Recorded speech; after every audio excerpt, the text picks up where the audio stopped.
Renowned playwright, co-founder at Instant Cafe Theatre, actor and witty raconteur Jit Murad's back, and word on the street is that it's smooth and waxed.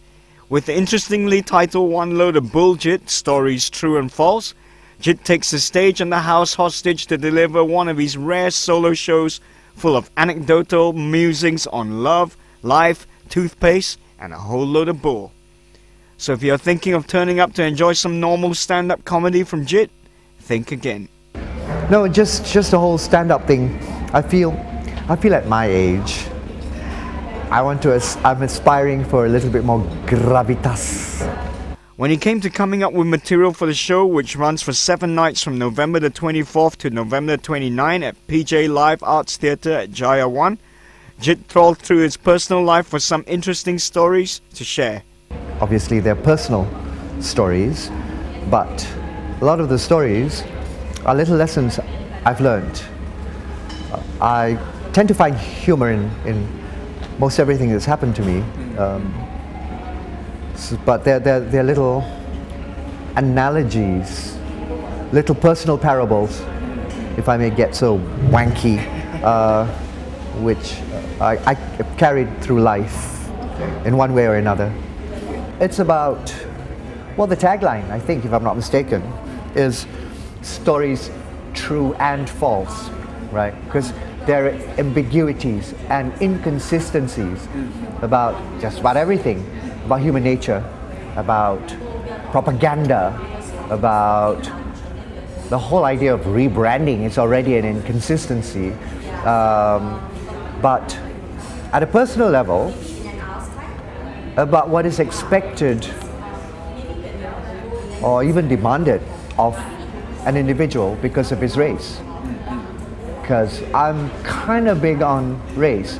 I'm not going to be pedantic about it, I hope. Yeah.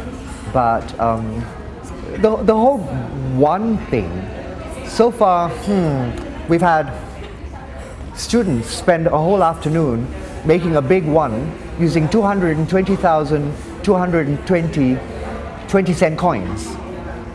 What kind of empty gesture is that? You know,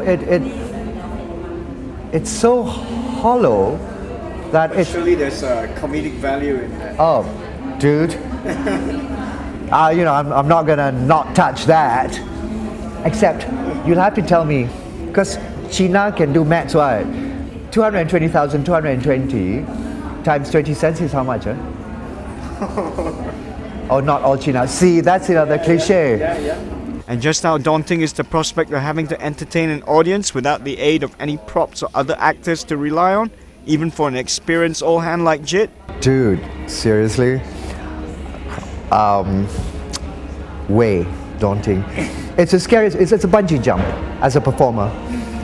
When you're doing a play, for example, for the most part, you pick good plays, and then you rehearse, and you've got co-actors, and this is just you and a mic.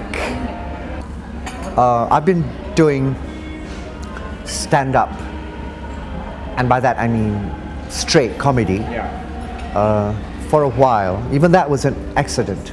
I never really did theatre in university. It was, my life has been a series of stumbles, accidents.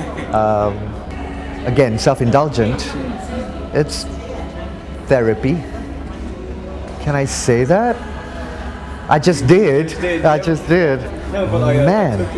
Rather than to come back with another play, Jit has chosen to move out of his comfort zone and take the more difficult route back to the stage by opting to take on a one-man show. Yeah, for me, plays take time,